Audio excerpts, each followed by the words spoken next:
When you think about any massive project, a skyscraper that seems to scrape the clouds, a bridge that connects two cities, it's basically a battle against chaos. It's this high-stakes world where, honestly, 1,000 things can go wrong. And the biggest threat? It's always the one you never saw coming. So how in the world do you manage the unmanageable? Let's dive into the system the pros use to do exactly that. And this quote, this is everything. This is the entire mindset.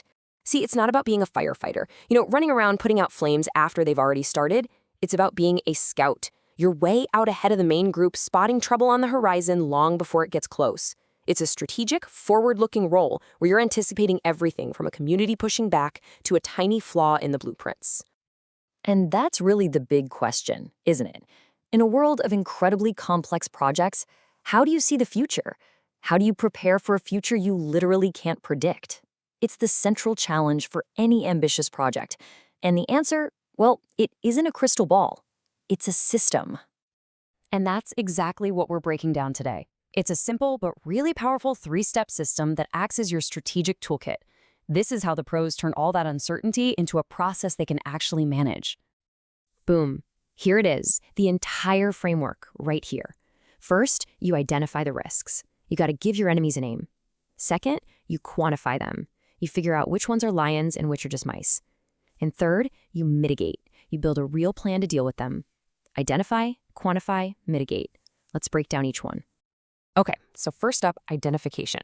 You just can't fight what you can't see. This step is all about brainstorming every single potential problem that could possibly pop up. It's about making the invisible visible. It's like turning the lights on in a dark room. So why are we doing this? Well, because every single risk at the end of the day is a threat to one of these 3 things: cost, schedule, and profit. Will it make things more expensive? Will it cause delays? Will it completely wipe out our profit margin? That's the lens you have to look through. Now, risks don't just appear out of nowhere. They tend to show up in pretty predictable areas. So think of these 6 categories as the main buckets where you'll find trouble, covering everything from the very first bid to dealing with messy politics and finding the money to get it done. Let's make this real for a second. Construction risks, that's the stuff happening right there on the ground. Some of it, like a week of nonstop rain, is totally out of your hands. But other things, like safety on the job site, that is very much in your control. The scout has to be ready for both. And then you've got this category, the stuff that can really drive you crazy. A city council suddenly changes a zoning law, or a brand new regulation gets passed. These risks can pop up out of the blue, and they can bring a project to a screeching halt. It just shows how wide your awareness really needs to be.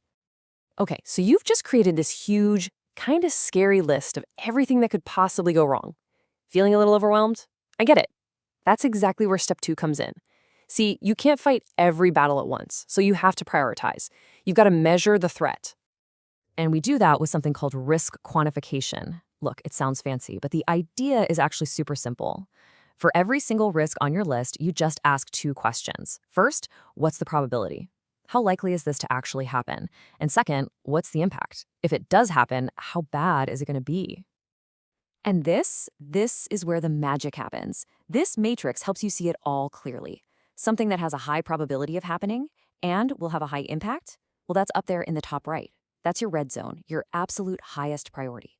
But look at the bottom right, a low probability but high impact risk. That's your black swan event. It's probably not going to happen, but you still need a plan, because if it does, it could be catastrophic. And that's the whole point, right? This whole quantification step, it's a strategic filter. It just cuts through all the noise, and it points your limited time, your limited money, and your energy toward the threats that could actually sink the entire project. All right, let's bring it home with the final step. You've named your threats, you've ranked them by how dangerous they are. Now it's time for the payoff, forging the master plan. This is where the Scouts report turns into a real battle plan. This is what risk mitigation is all about. And notice that word again, proactive. We are not waiting for something bad to happen. We are making moves before it strikes, either to stop it from happening at all or to at least reduce its punch. It's like having your umbrella with you before the first drop of rain falls. And you've got a couple of different moves you can make here. For example, risk avoidance is the simplest one. You just decide not to take the risk. If the soil is unstable, you don't build there. Done. But you can't always do that. So sometimes you use risk transfer. You can't stop a flood, but you can buy insurance, which basically shifts the financial risk over to the insurance company. So you take all this amazing work, the identifying, the quantifying, all the strategies, and it all goes into one place, the risk mitigation plan. But here's the crucial part. This is not some report that you write once and then it sits on a shelf collecting dust. It has to be a living document, something you're constantly updating as things change, as new risks pop up, and old ones fade away. Which brings us to this simple but incredibly powerful truth. You get what you plan for. If you don't plan for risks, you are basically planning to get blindsided by them. But if you proactively plan to navigate through them, you are literally building resilience into your project from day one. So at the end of the day, this whole thing, it's not just a checklist or a document, it's a culture.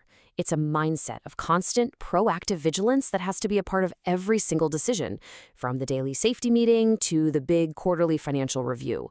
It's about always being the scout. So as we wrap up, I want to leave you with this thought. This isn't just for multi-million-dollar construction projects.